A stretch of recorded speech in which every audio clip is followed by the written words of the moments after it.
Hi guys! Welcome again sa aking channel at ito ang chapter 9 ng discussion on the 10 reasons supporting why you should take your master's degree focusing on it can be a pathway to research or a PhD.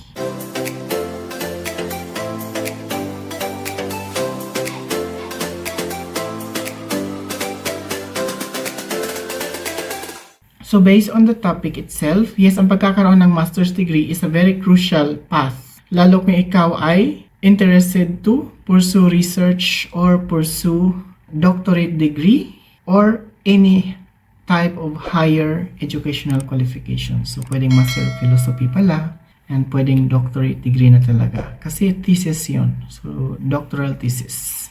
So dito natin i-describe kung ano ba talaga ang research or PhD pathway. So ito yung mga yun. Una, ang pathway na ito is about advancing from your master's degree to a doctoral program or PhD. So ito yung in the area of academic.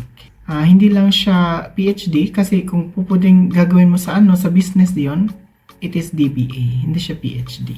So dalawa yan. Ang doctorate is dalawa. First one is the PhD or Doctor of Philosophy sa academic side yan.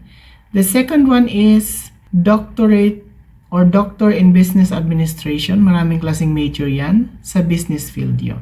So, ang pagkakaalam ko is sabi din ng boss ko, pag any sa dalawang yan na makuha mo, pwede ka nang gumamit ng doctor na name. Hindi ko nang alam kung ano yung tama ba yan, pero yun din ang nasabi sa research kasi nung nag-research ako kung pwede ba talaga? Yes, pwede nga. And ang pangalawa dyan is engaging in original research and innovation. Yes, kasi ang paggagawa ng master thesis, hindi yan siya kinopya mo lang. Hindi yan siya ginustify mo lang or nag-study further ka ng isang another project para lang madugtungan siya. Gumawa ka talaga ng sarili mong research na ikaw. Pwedeng bagong area, pwedeng bagong subject area, pwedeng another person, from one person to another, pwedeng cause and effect. Marami ang klase na subject na pwede mong gawin na dapat original ang information and original ang idea or very innovative ka sa magiging title niya.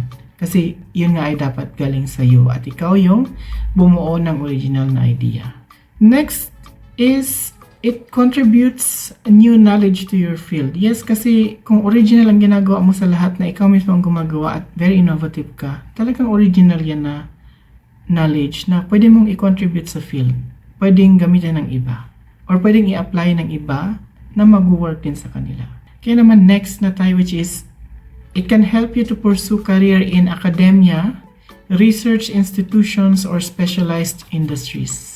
Kasi ang pagkakaroon ng advanced or expertise or specialized skills in taking your master's degree, yun nga, kung ikaw ay gusto mo mag-academic, pwede ka maging professor, pwede kang sa business, pwede ka na maging manager or something na leadership role. And sa research institution, pwede kang magiging specialist, mga ganon. Kaya naman mag-move na tayo sa discussion kung paano ba ang master's degree na paano ka ba hinahanda ng master's degree para sa iyong research or doctorate degree or PhD.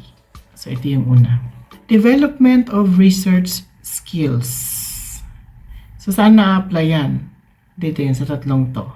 Research methodology, data collection and analysis, and academic writing. Kasi yung mga yan, yung tatlong yan is very, very important in conducting an independent research.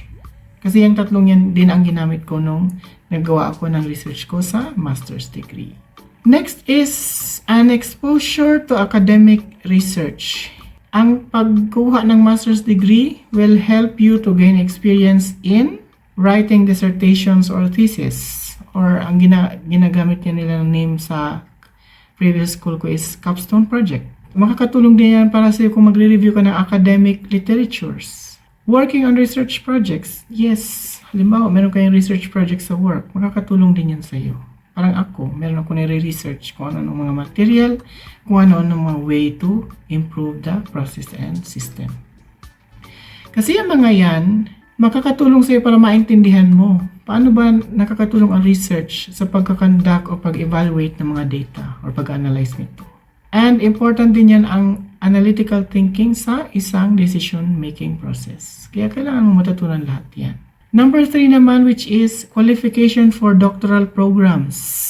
Yes, kasi wala namang doctorate na makakakuha ka directly ng doctorate. Kailangan mo talaga ng master's degree. And kailangan mo ng evidence na nakapag-research ka na, nakapasa ka na. Kaya kailangan mo lahat yun para ma-justify na karapat dapat ka na tanggapin to enroll for a PhD or a DBA degree. Fourth naman, which is mentorship for faculty. So, yun ay mangyayari kapag during your study sa master's degree, nag-work closely ka with your facilitators sa school or professors or lagi ka nakaka-receive ng guidance on your research topics. So, pwede yung ganong part lang. Kasi ang faculty mentorship din kasi, or let's say ikaw ang nagme-mentor na sa researcher, meron yung effect na nag-shape para pa sa'yo or sa learner na magkaroon ng much better research interest and direction sa paggawa ng kanyang independent research study. So, fifth naman tayo na factor, which is opportunities for publication.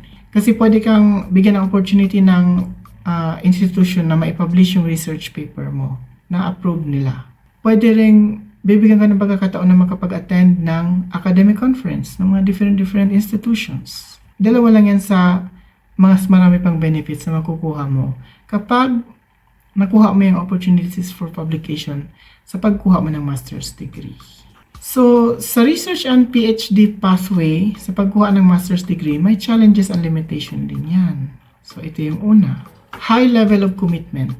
Yes, kasi ang research, kahit anong research pa yan or sa PhD study, requires more or high level of commitment talaga. More committed ka dapat. Talagang very well committed, dedicated ka lahat na inilagay mo na doon. Kasi, kailangan mo ng long-term dedication para hindi ka ma-demotivate. Kailangan mo ng intensive study and independent work. Kasi nga, sabi ko nga yung nakaraang video na, ang sabi ng boss ko, pag gumawa ka daw ng doctorate na thesis, hindi yan siya justification, hindi chop yung research ng ibang tao para i-correct mo. Ganun daw yun. Next is limited career path outside academia. Kasi po pwedeng sa academic mo yung focus doon sa research, pero hindi kasi ginagamit yan sa business. So, iba ang application nun. Pwedeng ganun kasi nagkaroon ka ng limitation. Or pwedeng ginagamit nga siya sa business sector, pero very few ang offer para sa same na qualification. Mahirap din pag ganun. Kaya kailangan mong i-consider kapag kumuha ka ng master's degree, ano ang long-term goal na career mo. Kaya kailangan mo siyang i-consider carefully. Third limitation, which is competitive admission.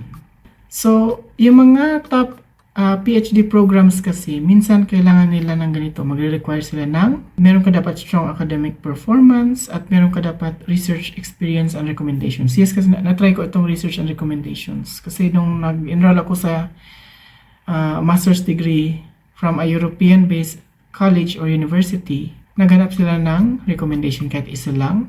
Naghanap sila ng references and nagpasubmit sila ng proof na may research na ako na nagawa. So, yun. Strong academic performance, hindi ibig sabihin na honor ka ng some schools or some degrees ay strong na. Ibig sabihin ng strong is kaya mo talaga i-justify kung ano yung pinapasok mo. Hindi lang yung pagiging honor. Fourth naman tayo na limitation, which is financial and time investment. So, dito ako nag-fail nung kumuha ako ng master's degree kasi financial na part, fail, pero time investment, hindi naman ako nag-fail. Sakto lang. Nakuha ko nga yung master's degree before the deadline na end of the month ng same month kung saan ako nakapag-justify ng aking research and na-approve din nila. So, inabot ko siya or before the deadline natapos ko na. Another thing is that mas mahaba pa yung time na kailangan mo i-invest kapag nag-aral ka ng PhD compared to a master's degree. Kaya naman, kailangan mo ng very well-sustained planning para naman yung future niyan is tuloy-tuloy siya or continuous process yan para hindi ka na makat pa in the middle of a process or kung saan patapos ka na, doon ka pa nagka-problema. So, para maiwasan ang mga yon. Moving to the next, which is the key factors that influence this pathway to research or PhD. Ito yung una. The type of master's program. Ano ba yan? Research-based program ba yan? Na suitable yan para makapag-prepare ka na to take your PhD or DBA degree. Pangalawa is, yan ba ay coursework program na may limited research examples lang. So, dalawang klase kasi ang program ng master's. Coursework and yung independent research. So, coursework na kagawa na ako, may independent research din. So, meaning kapag meron ka na nun, very ready ka na to enter your or undertake para makuha mo yung iyong PhD. Next factor naman is the academic performance. Kasi sabi nila, strong grades improve your chances of PhD admission. Yes, may mga school na ganyan talaga. Pangalawa doon is demonstrates your ability to handle advanced study. Yes, pag mataas ang grades mo, nag-demonstrate talaga. Pero hindi naman sa lahat ng oras. Kasi ako, hindi naman ganun kataas ang grade ko. Pero, nag-demonstrate na kaya kong i-handle yung next level of education. Kaya kong mag-undertake na ganun. Third factor naman, which is your research expertise. So, ano ba itong expertise na ito? Yan ba ay project, thesis work, or capstone project, master's thesis, publications na makakapag-strengthen ng iyong profile. Another one is yan ba ay practical research experience na highly valued by organizations or highly valued by key people in the industries. Number 4 factors naman, which is faculty support and mentorship. So, yun ay something about recommendations galing sa mga professors mo. Critical yan na. Yung mentor's guide sa iyong research direction. Yan ay another critical factor para makakomplete ka ng iyong master's degree. Fifth factor, the field of study.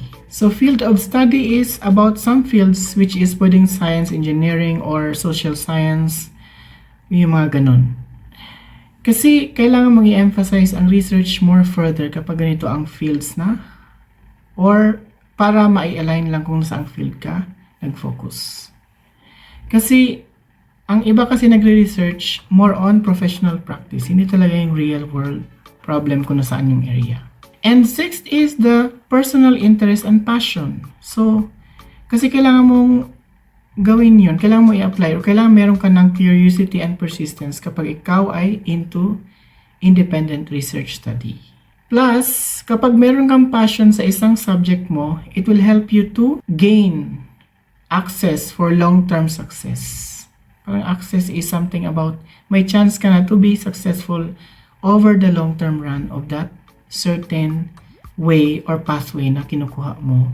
So, for the key takeaway sa video na ito lang yung mini quote ko na ibabahagi ko sa iyo, which is, taking a master's degree can be a great help or it can be your gateway to proceed or to be qualified for a specialized or independent research or a PhD or a DBA. But this requires your passion, your commitment, your dedication, and always have a clear vision for your future academic journey. So thank you for watching. Please don't forget to comment, like, and subscribe sa aking channel para lagi kang updated sa aking mga next educational vlogs. Bye!